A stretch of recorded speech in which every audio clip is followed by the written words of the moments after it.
Bonjour à tous, je m'appelle Léo, je suis en 4e année de génie mécanique à l'INSA Lyon. Et cette année, on a décidé de faire un projet d'innovation qui est sur le broyage du textile pour des habitants du Ghana. Au Ghana, il y a des décharges de textile, des énormes montagnes de vêtements qui sont récupérés depuis l'Europe. Et nous, notre but, c'était de créer justement un broyeur pour broyer ce textile et le transformer en une matière exploitable, le transformer en briques isolantes pour les Ghanéens. On vous présente juste après ce broyeur. C'est parti!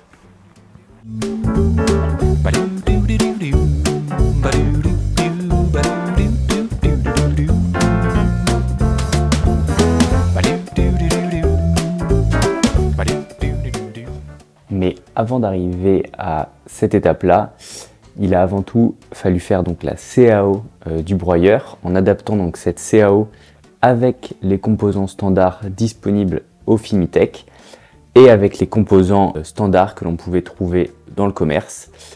Ensuite, il a donc fallu fabriquer le broyeur donc conforme à la CAO. Donc pour cela, on s'est aidé donc de l'atelier du Fimitech et donc des moyens à disposition donc tels que la découpeuse laser, un tour, une fraiseuse. On a aussi utilisé donc le poste à souder pour souder les lames entre elles. Et donc cette étape de fabrication a plutôt été très longue, sachant qu'on a aussi dû gérer la coactivité donc avec les autres équipes. Donc suite à la fabrication des pièces, il a aussi fallu les ajuster, donc potentiellement les limer, etc. si les jeux n'étaient pas forcément parfaits. Ensuite, une fois la fabrication des pièces faite, donc on est passé à l'étape d'assemblage de la machine, donc au montage. Donc cette étape a aussi été plutôt longue. Donc il fallait avoir toutes les pièces pour commencer une bonne partie du montage de la machine. Et une fois qu'on avait toutes les pièces, il fallait surtout les monter dans le bon ordre.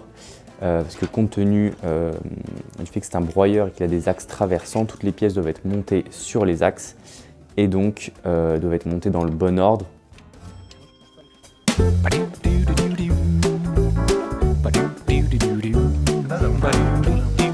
Et donc voilà notre machine.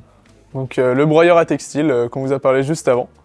Et donc mon collègue va mettre les morceaux de textile dans la machine et on va pouvoir petit à petit les broyer au fur et à mesure.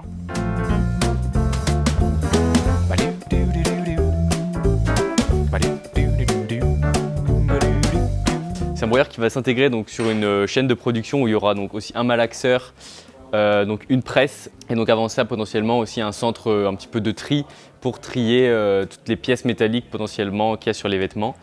Et donc une fois que les vêtements sont triés et sans pièces métalliques, on peut les mettre donc dans le broyeur. Donc ici on voit plusieurs lames escargot. On a choisi un design en lame escargot pour apporter progressivement donc, de l'effort de coupe.